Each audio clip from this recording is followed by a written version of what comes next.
At 12:17, 3 taps touched the glass, and the man inside the cabin knew before he opened his eyes that this was not the wind. Staff Sergeant Ethan Cole lay awake beneath a wool blanket, staring into the dark while the old clock above the stove clicked too loudly for such a quiet room. Outside, the Minnesota night had turned Alder Lake into a black sheet beneath drifting snow. Pine branches pressed shadows across the window. The air inside smelled of cedar smoke, cold iron, and coffee left untouched since evening. Tap, tap, tap. Ethan turned his head. For 6 years, he had slept lightly, waking at every change in weather, every creak in the walls, every sound that carried even a trace of warning. Most nights, nothing followed. This time, something did. A shape stood beyond the frosted glass. Tall ears, a narrow muzzle, amber eyes fixed directly on him.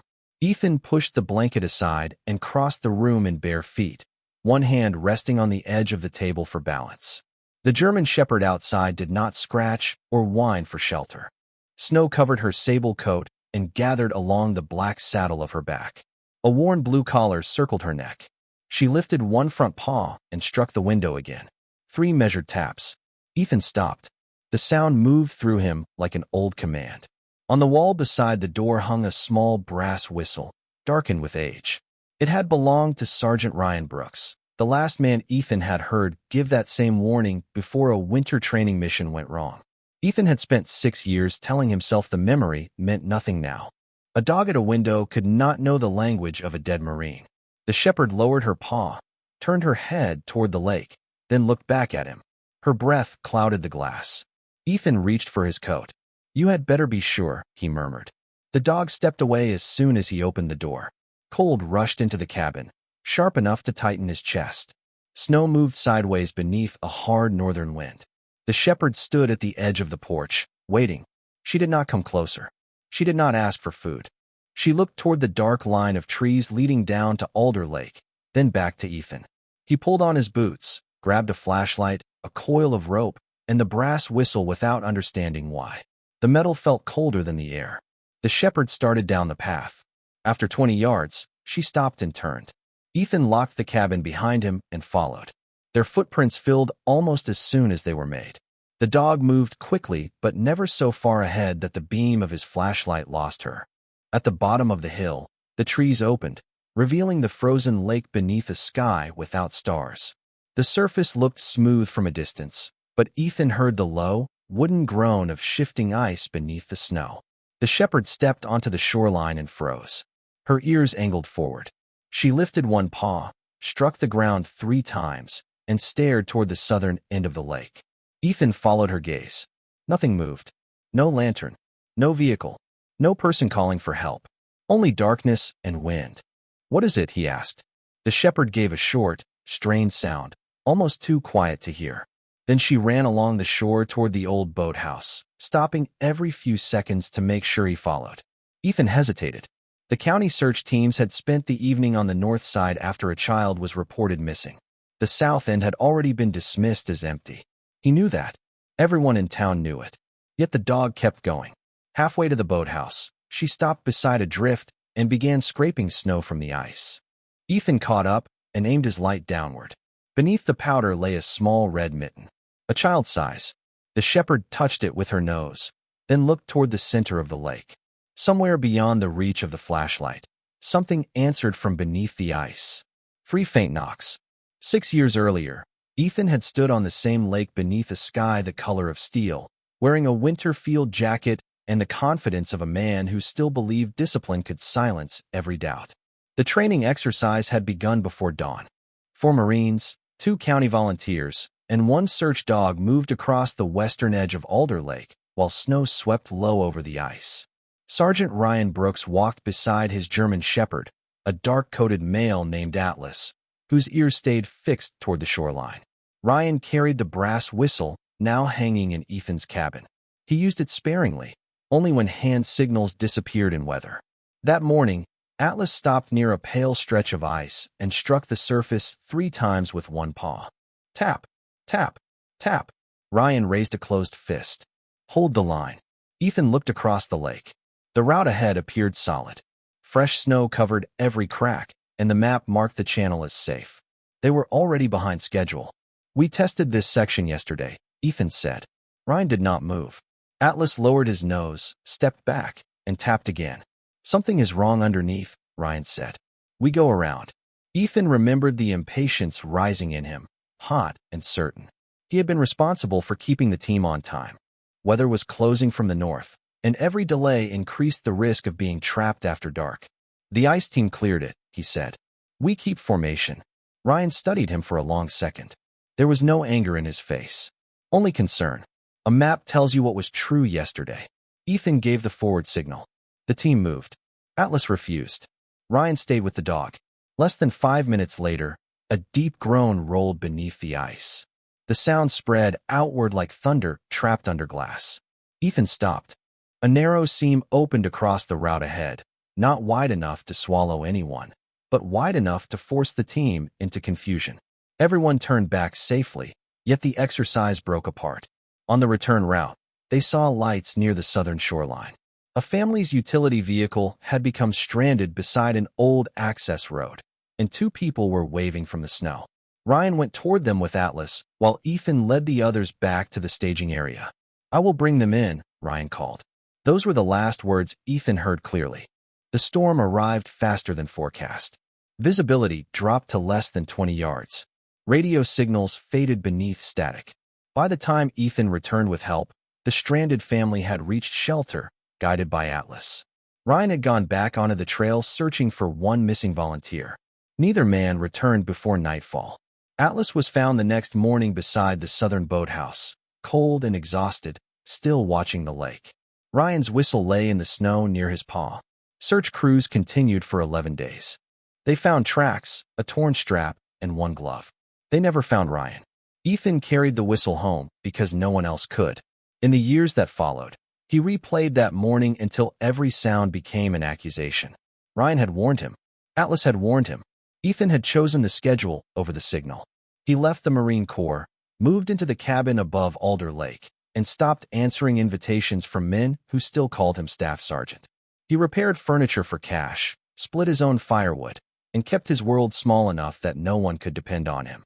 Each winter, the lake froze. Each winter, the brass whistle darkened on the wall.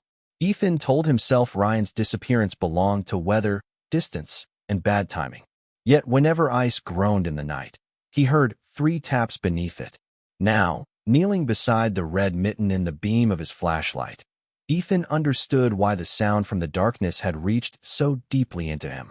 The German shepherd stood several feet away, staring toward the old boathouse. Snow gathered along her blue collar. Ethan lifted Ryan's whistle to his lips and gave one short note. The dog sat immediately, turned her head left, and waited for a search command she should not have known. The German shepherd held the position perfectly, shoulders square, eyes fixed on Ethan's left hand. Snow moved across her back in thin white lines, but she did not break focus. Ethan lowered the whistle slowly. "Who trained you?" he asked. The dog gave no answer, only waited. He raised his palm, turned it outward, then swept 2 fingers toward the southern shoreline. "Search." She moved at once, not like a stray chasing scent, not like a frightened animal looking for warmth. She worked in widening arcs, nose low, pausing at the edge of each drift before changing direction. Ethan followed, keeping the flashlight beam several feet ahead of her. The red mitten remained tucked inside his coat. He had seen the dog before. 3 mornings earlier, she had appeared near the public boat ramp while he replaced a broken plank on the dock. She had stood 20 yards away, watching the lake instead of watching him. He had left a bowl of food beside the tool shed. By noon, the food remained untouched, but the bowl had been moved beneath the overhang where snow could not fill it. The next day, she returned. Ethan tried bread, then canned meat, then water warmed from his thermos. She drank only after he stepped away and never came close enough to touch. What stayed with him was not her caution. It was the way she watched his hands. When he lifted a hammer, she tracked the motion. When he pointed toward the road, she glanced in that direction. When he dropped a glove and made an absent recovery gesture, she picked it up, carried it 6 feet, then placed it beside his boot.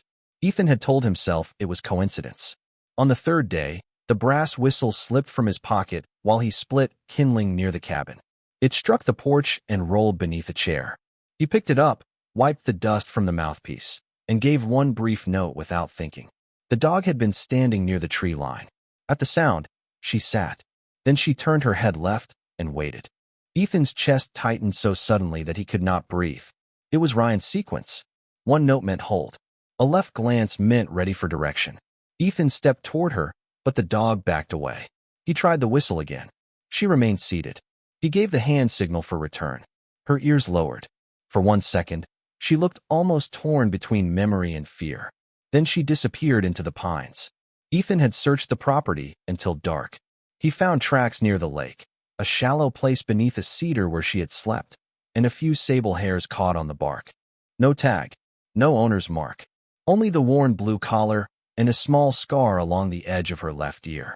That evening, Sheriff Mark Dalton called to ask whether Ethan had seen an 11-year-old girl named Lily Harper. She had left home before sunset after her small dog slipped through an open gate. Search volunteers found Lily's scarf near the north inlet and shifted every available light to that side of the lake. Ethan mentioned the German Shepherd. Dalton sighed. "We are looking for a child, Ethan, not following a loose dog." Ethan nearly hung up. Instead, he asked whether anyone had checked the old southern boathouse. "Twice," Dalton said. "Nothing there." Now the shepherd reached the base of that same boathouse and stopped beside a section of snow-covered decking. She sniffed once, then struck the boards 3 times. Ethan knelt and swept away the snow.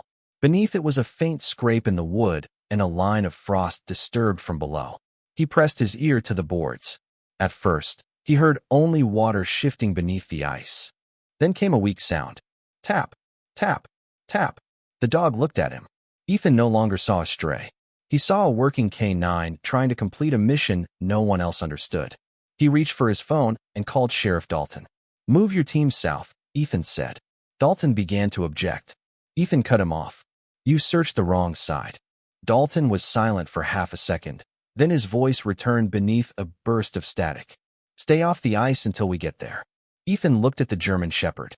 She had moved from the boathouse boards to the shoreline, where the snow thinned over a dark seam in the ice. She raised one paw and struck 3 times. Tap, tap, tap. The sound was sharper here. Familiar.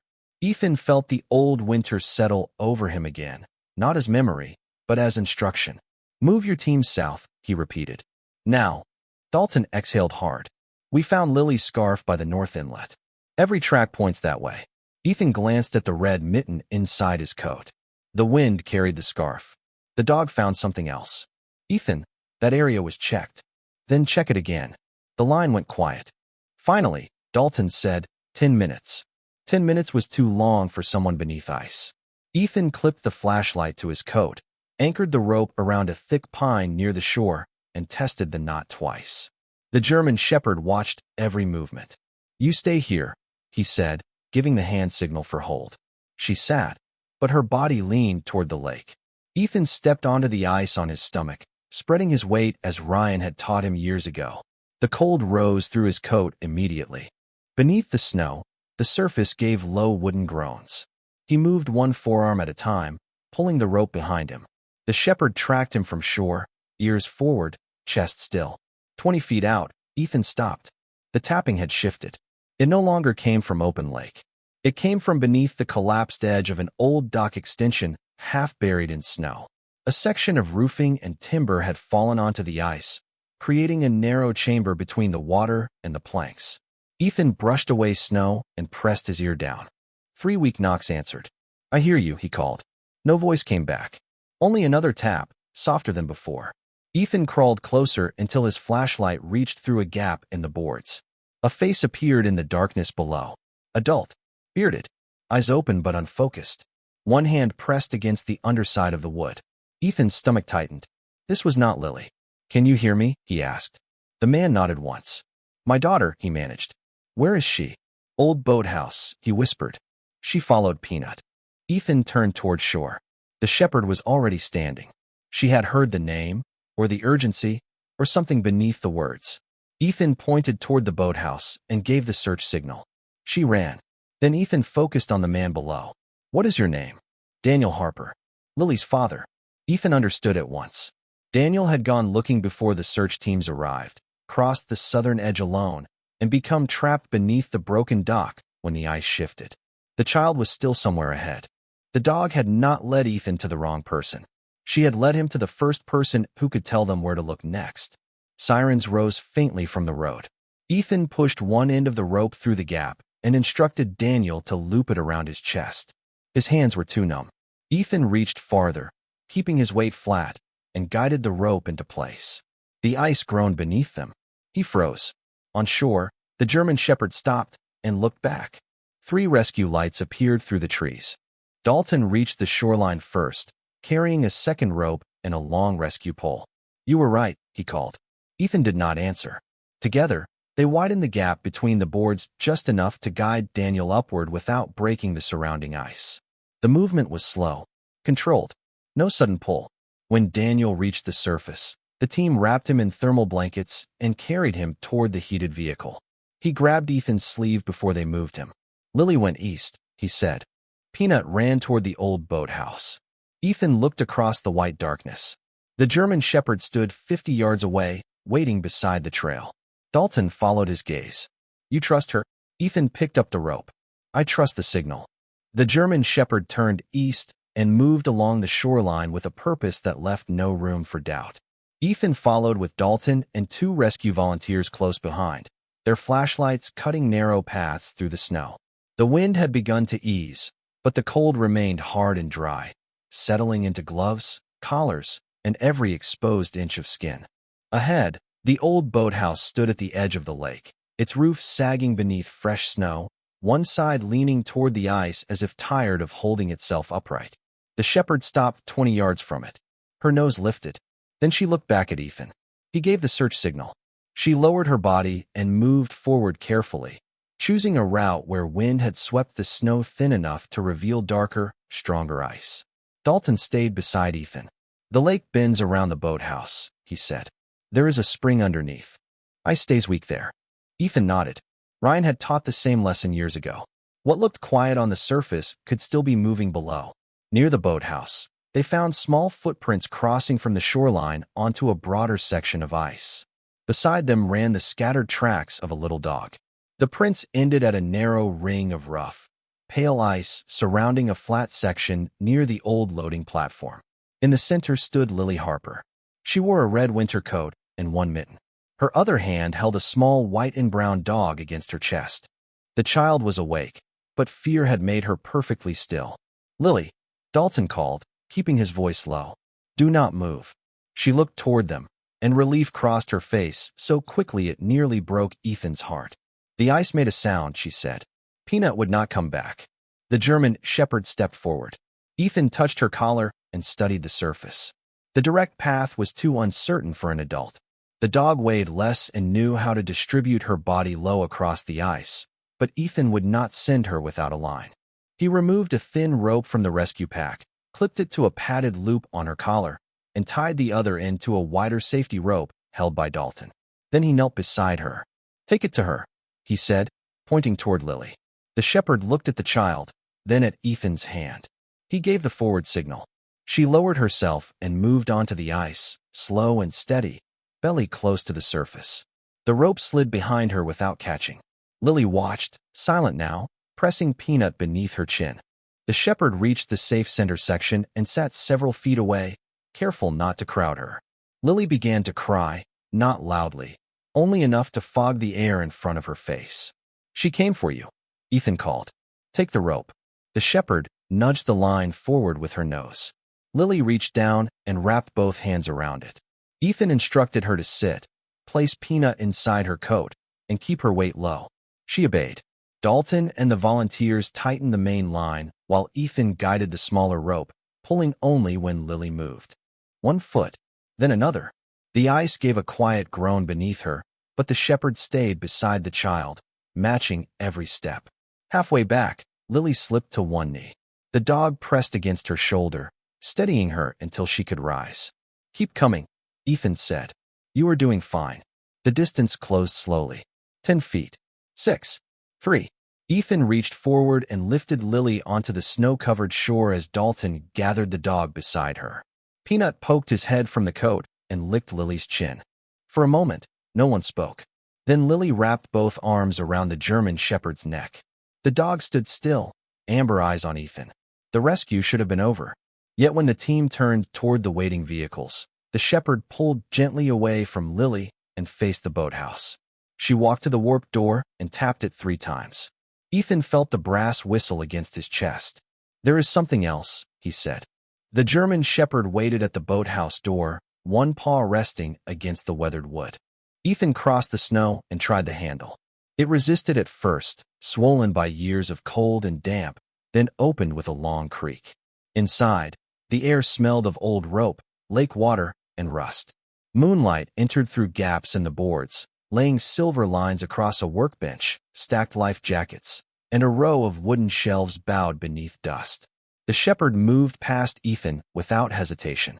She did not search the floor or the corners.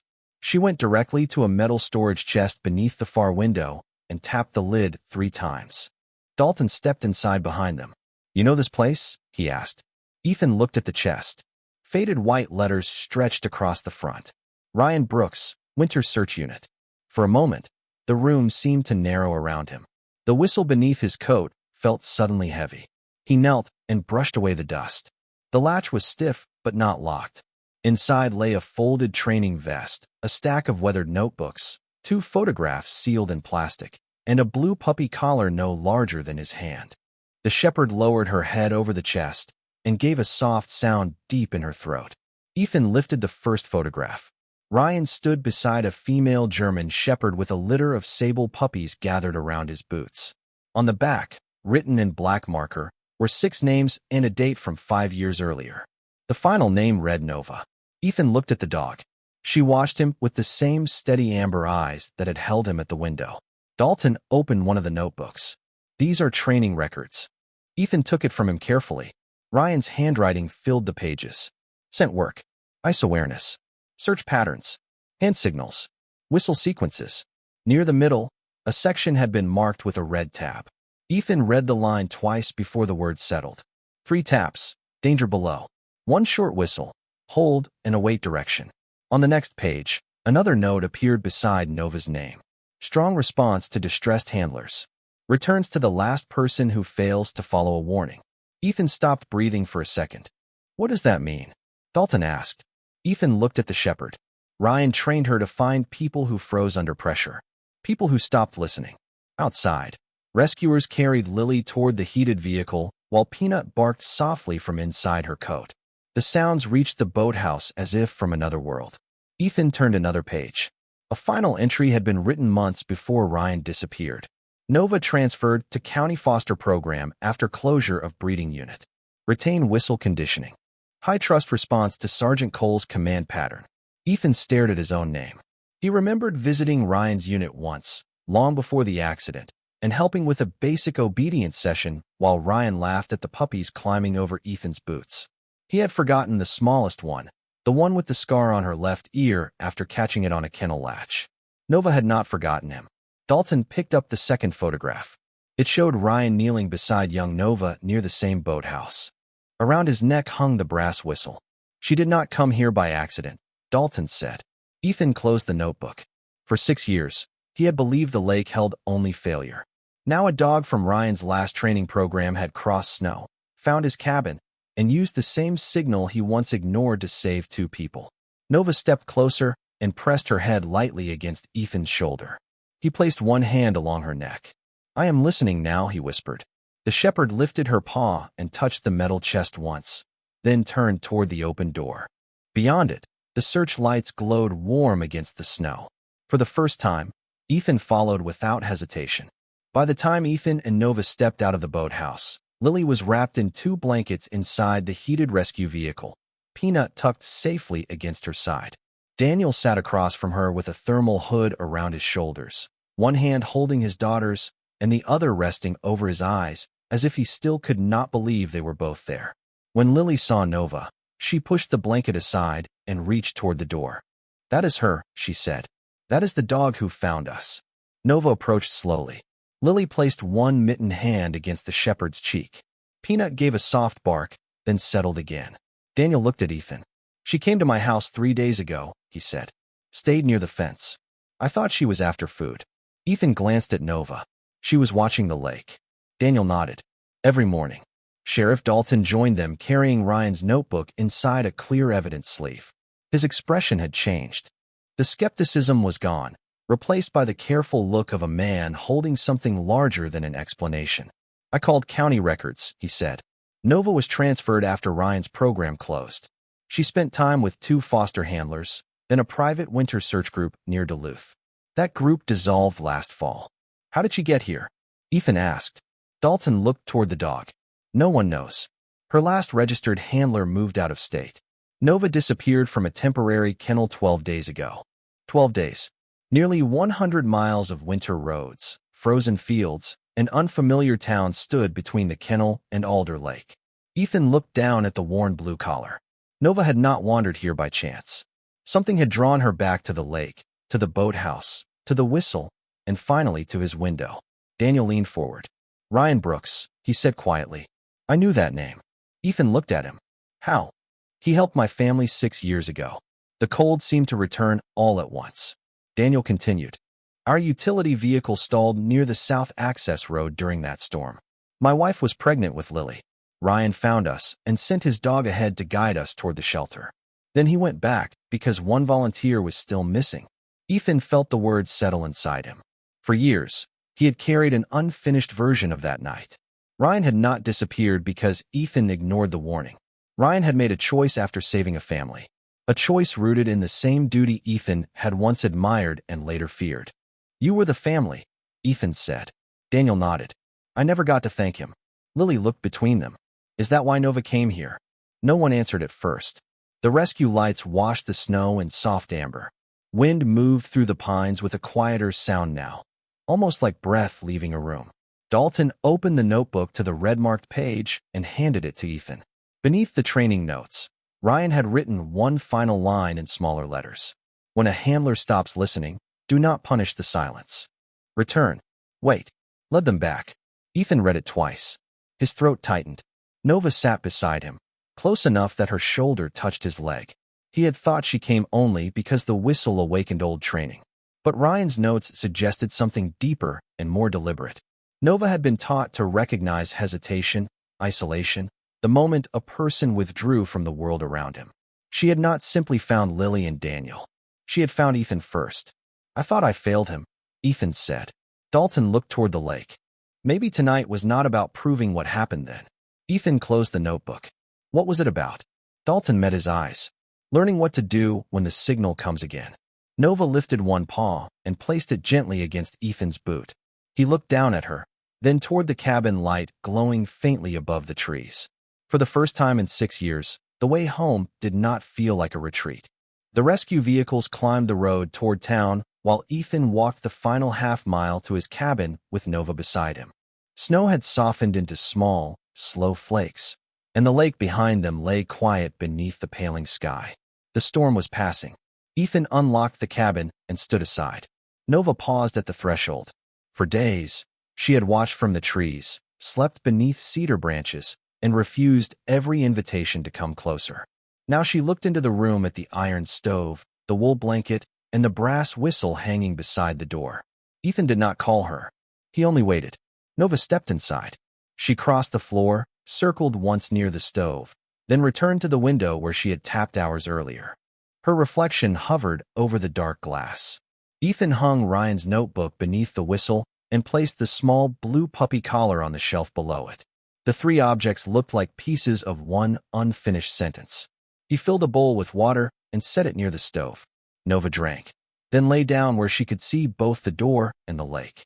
Ethan sat at the table without removing his coat. Morning light began to gather along the horizon, turning the snow from gray to pale blue. He should have felt relieved. Lily was safe. Daniel was alive. The search was over. Instead, the silence inside him had changed shape. It was no longer empty. It was waiting for him to speak. He opened Ryan's notebook again and read the final line. Return. Wait. Lead them back. Ethan had spent 6 years believing Ryan's last lesson was about danger beneath the ice. Now he understood it had also been about people. A good partner did not abandon someone because fear made them hesitate. A good partner returned. Ethan looked at Nova. You crossed a long way for this, he said. Her ears lifted. Or maybe you just followed the whistle. Nova rested her chin on her paws. Ethan gave a quiet breath that almost became a laugh. By noon, Sheriff Dalton arrived with Dr. Claire Bennett, the county veterinarian. Claire examined Nova near the stove, checked the old scar on her ear, and scanned the small identification chip beneath her shoulder. The registration confirmed the records. Nova had no current handler and no active placement. The county can hold her while we contact the last foster program, Claire said. Nova looked toward Ethan. Ethan looked at the window. 6 years earlier, he would have chosen procedure before instinct. He would have told himself distance was safer. She stays here tonight, he said. Dalton's mouth softened at one corner. That sounds like a start. In the days that followed, news of the rescue moved through Alder Lake faster than the thaw. People Ethan had avoided began leaving supplies on his porch. Dog food, blankets, a new rope. Daniel brought the red mitten, washed and folded, because Lily wanted Ethan to have it. Ethan placed it beside Ryan's whistle. Nova settled into the cabin as if remembering a room she had never seen. She woke before dawn, checked the doors, then sat beside Ethan while he drank coffee. When he walked to town, she stayed at his left side. When he stopped at the lake, she waited without pulling him closer. 1 week later, Dalton asked Ethan to help review the county's winter search routes. 2 weeks later, Ethan joined a training session. He told himself it was temporary. Nova knew better. During the first drill, a young volunteer froze when the ice gave a harmless settling groan beneath the snow. Ethan started to issue an order, then stopped. Nova approached the volunteer, tapped his boot 3 times, and waited. Ethan remembered Ryan's words. Do not punish the silence. Return. Wait. Lead them back. He lowered his voice. Take 1 breath, he said. Then follow her. The volunteer nodded. Nova turned toward shore. Ethan walked behind them. This time, he was not the man who ignored the warning. He was the man who stayed long enough to understand it. 3 months later, the first light of dawn spread across Alder Lake in long bands of silver and gold. The snow had begun to recede from the southern shoreline, revealing dark earth, wet pine needles, and the old boards of the boathouse where everything had changed.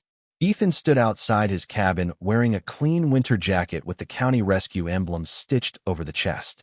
Nova sat at his left side, her blue collar repaired but not replaced, the worn fabric still carrying the shape of every mile that had brought her home.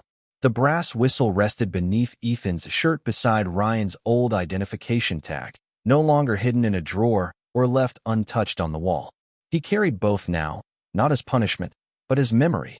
Down by the lake, Lily Harper and Daniel waited near a small lantern placed safely on the shore. Peanut moved in excited circles around Lily's boots, leaving tiny tracks in the soft snow. Sheriff Dalton stood with 2 volunteers beside the rescue sled, pretending not to smile as Nova approached. Lily ran forward and wrapped her arms around the shepherd's neck. She remembers me, she said. Ethan looked at Nova's steady tail and bright amber eyes. She remembers everyone she brings back. Daniel stepped closer and offered Ethan a folded piece of paper protected inside a clear sleeve. It was a copy of Ryan's final training note, the words written in the same careful hand Ethan had studied so many times. Return. Wait. Lead them back. Lily wanted this here, Daniel said. Together, they placed the note inside a weatherproof frame beside the boathouse door, where future rescue teams could see it before stepping onto the winter trail. The county had restored the old building as a training station. New ropes hung from clean hooks. Thermal blankets filled the metal cabinet. Ryan's weathered chest remained beneath the window, its scratches and faded name left exactly as they had been found. Ethan entered with Nova and rested one hand on the lid. For years, he had believed healing meant forgetting the moment that broke him. Now he understood that healing meant remembering without allowing the memory to choose the rest of his life. That evening, snow began to fall again. Ethan sat near the stove with Ryan's notebook open on the table while Nova slept beside the window. The cabin no longer felt like a place where a man had gone to disappear.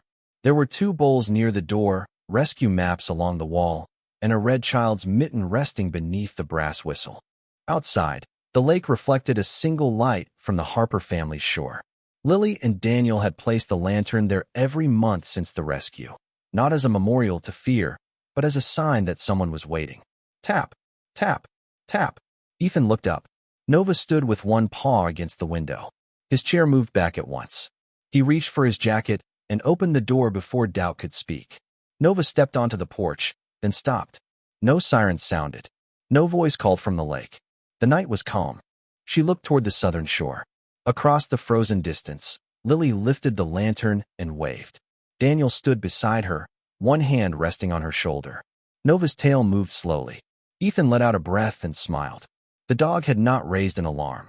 She had simply asked him to look. He stepped into the snow and closed the cabin door behind him, leaving the porch light burning. Together, they walked toward the lake. The ice still groaned beneath the winter sky. The wind still carried old sounds through the pines. Nothing about the mountain, the weather, or the darkness had changed. Ethan had. Some signals warn us away from danger. Others remind us that the world is still calling, that someone is still waiting, and that the way home begins the moment we choose to listen.